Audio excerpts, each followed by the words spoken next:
আপনারা দেখছেন বাগেরহাট 24 টিভি। সব খবর পেতে আমাদের সাথে যুক্ত থাকুন। সাবস্ক্রাইব করে আপনার প্রিয় পছন্দের চ্যানেলটির সাথেই থাকুন। জাতির জনক বঙ্গবন্ধু শেখ মুজিবুর রহমান জাতীয় গোল্ড কাপ ফুটবল টুর্নামেন্ট অনূর্ধ্ব-17 উদ্বোধন করা হয়েছে। শনিবার বিকালে সরকারি সিএস পাইলট মডেল মাধ্যমিক বিদ্যালয় মাঠে এ খেলা উদ্বোধন করেন কচুয়া উপজেলা চেয়ারম্যান মোহাম্মদ মেহেদী হাসান বাবু। উপজেলা ক্রীড়া সংস্থা আয়োজিত এ টুর্নামেন্টে উদ্বোধনী দিনে গোপালপুর ইউনিয়ন একাদশ ও বাধাল ইউনিয়ন একাদশ অংশগ্রহণ করে।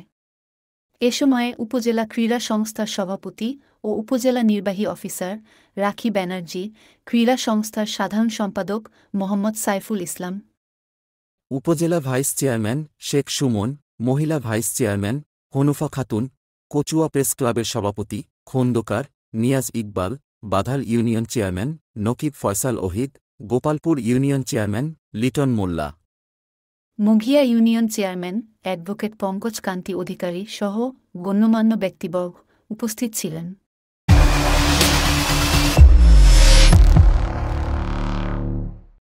আপনারা দেখছেন বাগেরহাট 24 টিভি। সব খবর পেতে আমাদের সাথে যুক্ত থাকুন।